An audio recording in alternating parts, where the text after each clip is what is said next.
ज्ञानदत्त नाम जड़े ब्राह्मण थिले। सी एते धनशील नुहति, जहाँ भी हेले जी नैष्टिक आसती जार निष्ठा थाए हरि भगत जेते नर भंगा कुड़िया समस्त से भंगा कुड़िया थाए से माने टिके कम रे थांती। तेणु ये थिले जड़े दरिद्र ब्राह्मण, अधिक आंक पाखे धन रत्न नथला किंतु मनटा भारी विराट बड़ थिला।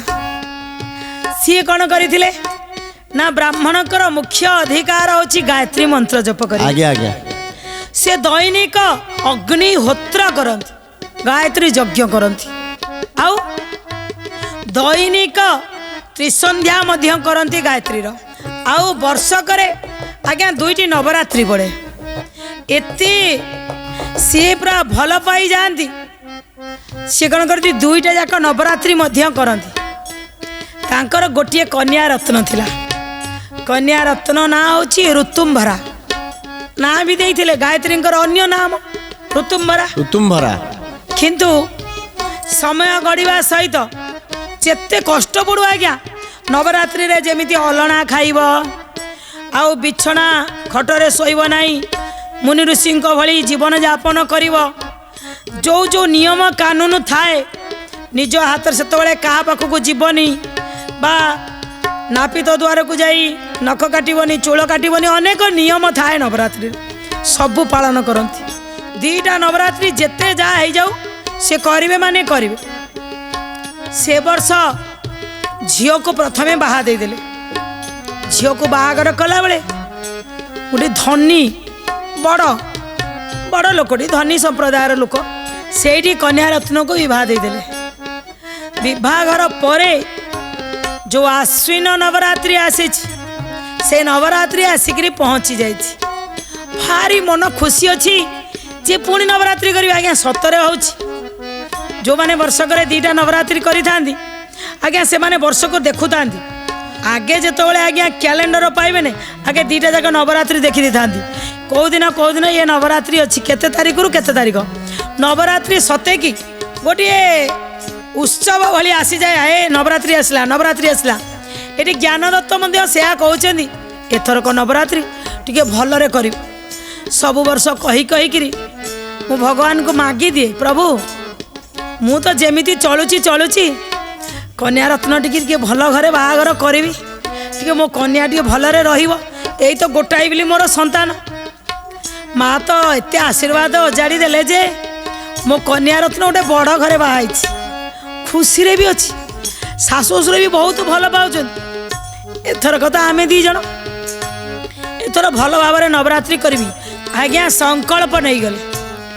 प्रथम दिन द्वितीय दिन सी जो संकल्प नियंती तांको स्त्री सबुतरे साहाय्य करती कारण ये जप गले स्त्री टिके रोषेईवास करके दियंती।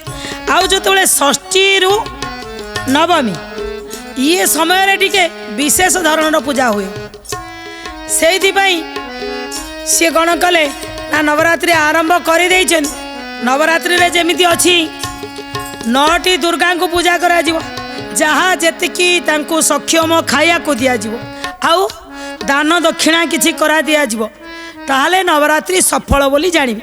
से दिन कौन होइछि ना से थरक नवरात्रि प्रथम द्वितीय तृतीय चतुर्थ पंचम दिन पार हो जाइछि। जेतेबेले पंचम दिन राति पाइले षष्ठी हब तापर ठारू विशेष पूजा आरंभ हब। ये कात्यायन ठारू सृष्टि आरंभ हो सभा शेष सिद्धिदात्री सिद्धि देवे ये भावना भितर अच्छा हठात तांको स्त्री देह खराब हो एते जोरे देह खराब है जे आ बिछणारू उठी पारे ना। ये ज्ञानदत्त टिके हैरान हो गले कहले गोटे पटे नवरात्रि करुच्ची आ गोटे पटे स्त्री देह खराब माँ कौन करी मु केमिति मु तो निजे केबे रोसई करिनी तते केमिति खाया को देवी तो पाखे कौन भोग करी पारिबिनी जाई बेलपत्र छिंडेक आनिले से बेलपत्र दौथा टिके टिके कांदु था कहते हे माँ आखिरु केवल लुह देकी तते पूजा करि परिबि ना आउ किछि करि परिबि नाही आ तू मो स्त्री रो देह खराब करिदेलु ଏଇନା ମୁଁ ତତେ କୋଉଠୁ ଆଣିକିରି କ'ଣ କରିକି ଦେବି? ଏମିତି ତ ମୁଁ କିଛି ତତେ ଦେଲା ଭଳିଆ ନାହିଁ। ସତରେ କ'ଣ ଏଥରକ ମୋର ନବରାତ୍ରି ଅଧୁରା ରହିଯିବ, ପୂର୍ଣ୍ଣ ହେଇପାରିବନି, ମୁଁ ପୂର୍ଣ୍ଣ ଆହୁତି କରିପାରିବିନି। ଏ ମା ତୁ କ'ଣ ଏତିକି କଲ୍ୟାଣ କରିବୁନୁ? ହଠାତ୍ ମାଙ୍କ ଭିତରୁ କେମିତି ଗୋଟେ ପ୍ରେରଣା ଆସିଲା, କହିଲେ ହଉ ମୁଁ ଯିବି ମୋ ଝିଅକୁ 4 ଦିନ ପାଇଁ ତା ଶାଶୁ ଘରୁ ଆଣିକି ଆସିବି, ସିଏ ହିଁ ସାହାଯ୍ୟ କରିବ।